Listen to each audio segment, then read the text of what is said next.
US President Joe Biden announces his candidature for second term in 2024. Bangladesh unveils Indo-Pacific outlook. International Day of Multilateralism. Over 3,000 people evacuated from the homes in Russia after undetonated explosive found. UNSC unanimously condemns ban by Taliban on Afghan women working for United Nations in Afghanistan. UAE and Cambodia finalizes CEPA. Japan startup iSpace Inc. admits failure in attempt to make first private moon landing. 7.3 magnitude earthquake strikes in Indonesia. Emirates unveils world's first robotic check-in assistant.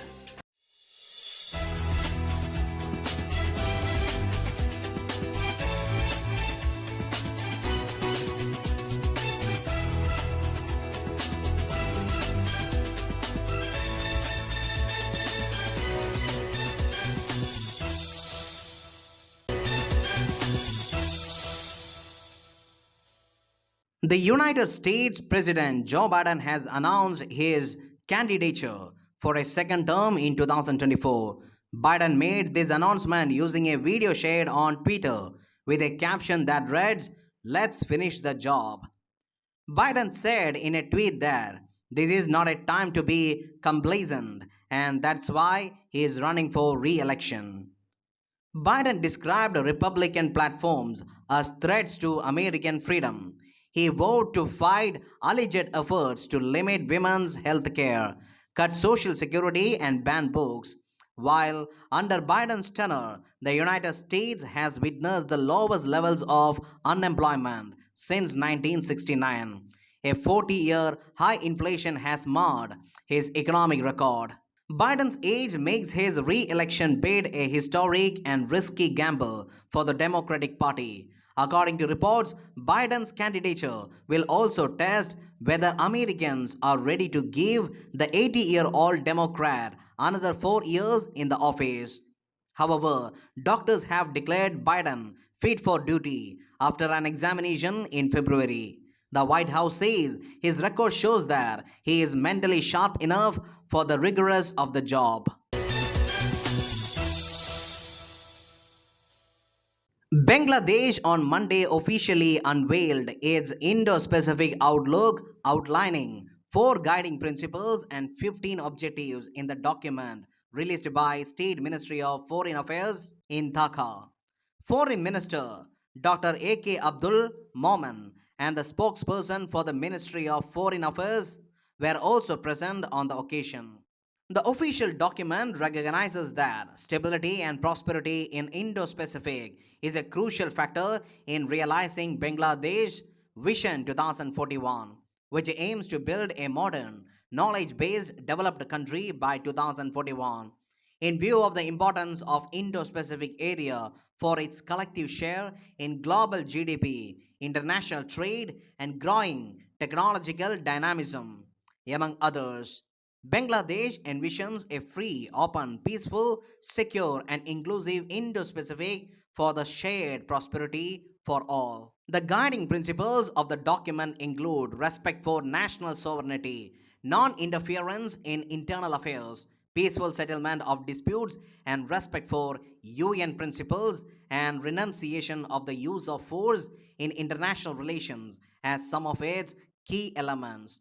It also refers to adherence to relevant UN treaties and international conventions, including 1982 UN Convention on the Law of Sea as its guiding principles. The International Day of Multilateralism and Diplomacy for Peace is being observed. It seeks to reaffirm the UN Charter and its principles of resolving disputes among countries through peaceful means. The day acknowledges the use of multilateral decision making and diplomacy in achieving peaceful resolutions to conflicts among nations. It was established on 12th of December 2018 through Resolution A-RES-73-127 and was first observed on the 24th of April 2019. Since then, it is observed annually on 24th of April. Multilateralism is not simply a practice or a question of the number of actors involved. It involves adherence to a common political project based on the respect of a shared system of norms and values.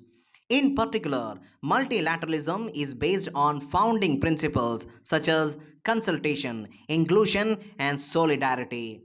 Its operation is determined by collectively developed rules that ensure sustainable and effective cooperation. In particular, they guarantee all actors the same rights and obligations by applying themselves continuously. Multilateralism is therefore both a method of cooperation and a form of organization of the international system. In Russia, more than 3,000 people have been evacuated from their homes in the city of Belgorod after an undetonated explosive was found. It comes 2 days after Russia accidentally dropped a bomb on the same city, damaging houses and injuring several people. The city is located about 40 kilometers from the border with Ukraine. The local governor confirmed that 17 apartment buildings had to be cordoned off within a radius of 200 meters, affecting 3,000 residents. The undetonated device was found in the same area as the bomb that was accidentally dropped on Thursday evening, leaving a huge crater about 20 meters wide close to the city center. The governor, however, later informed that people were starting to return to their homes after a shell had been removed.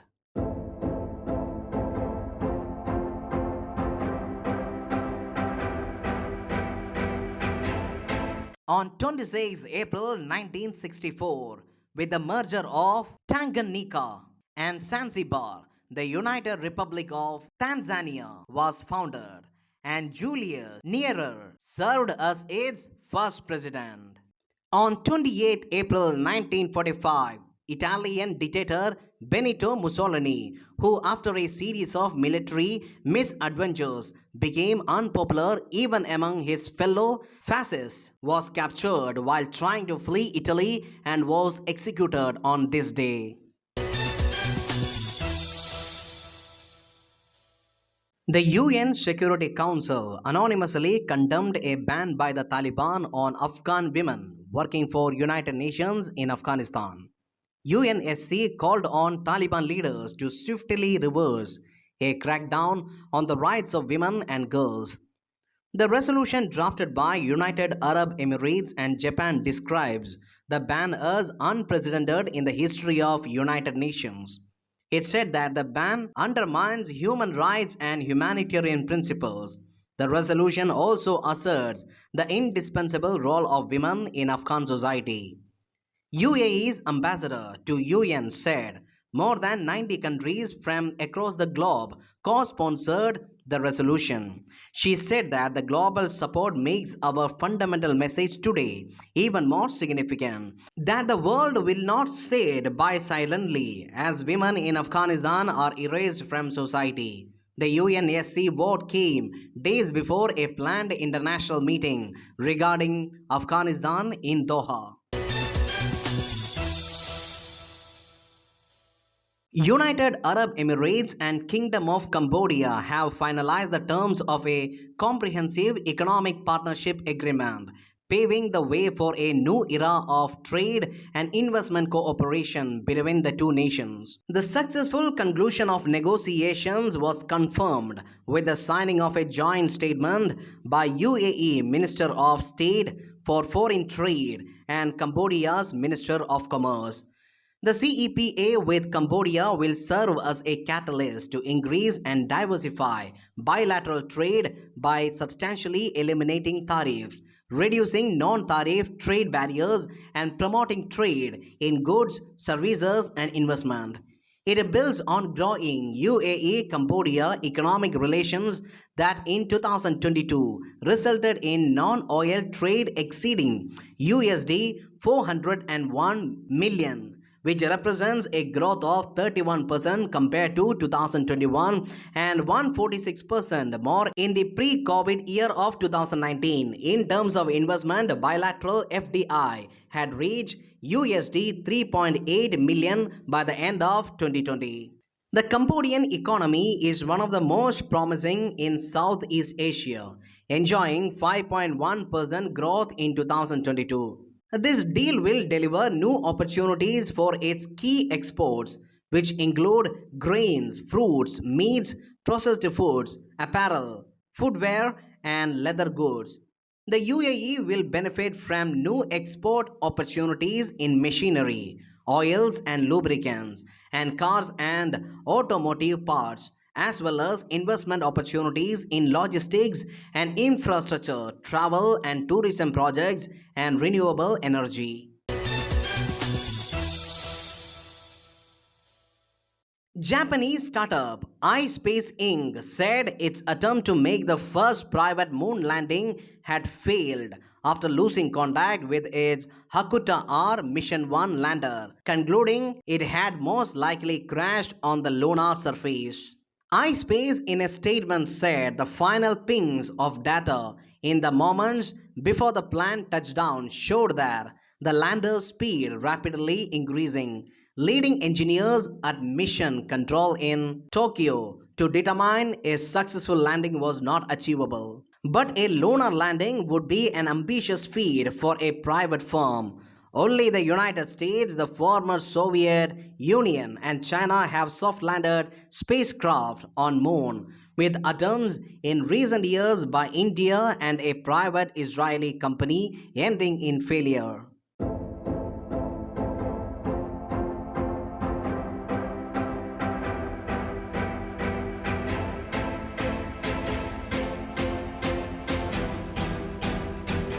Saddam Hussein was an Iraqi politician and revolutionary who was the fifth president of Iraq from 16th July 1979 until 9th April 2003. He also served as the Prime Minister of Iraq in two terms. He was a leading member of the revolutionary Arab Socialist Ba'ath Party and later Baghdad-based Ba'ath Party and its regional organization. A highly pervasive cult of personality, Saddam is accused of repressive authoritarian government, which several analysts have described as totalitarian, although the applicability of that label has been contested.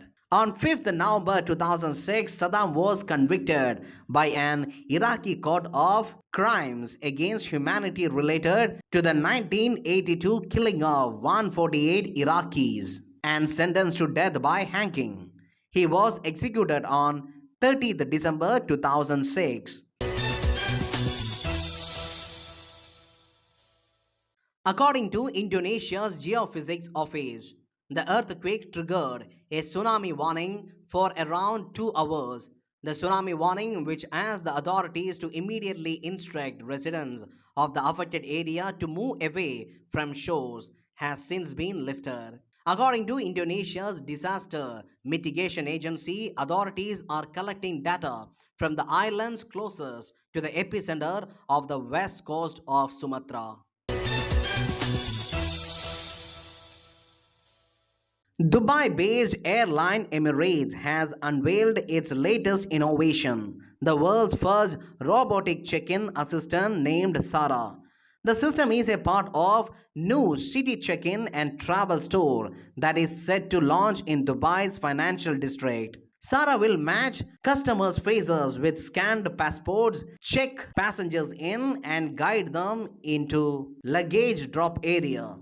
The facility, which opened on Thursday, April 27, allows customers to drop their luggage as early as 24 hours and up to 4 hours before their flight, arriving at the airport at their leisure. Passengers can check in via self-check-in kiosk, a dedicated desk with Emirates agents, and with the help of Sarah. The robot is equipped with facial recognition technology and can print boarding passes, making the check-in process more efficient. Sarah is also portable and can move around to assist those who need help. Sources suggest that future iteration of Sara will also have arms that can transport luggage.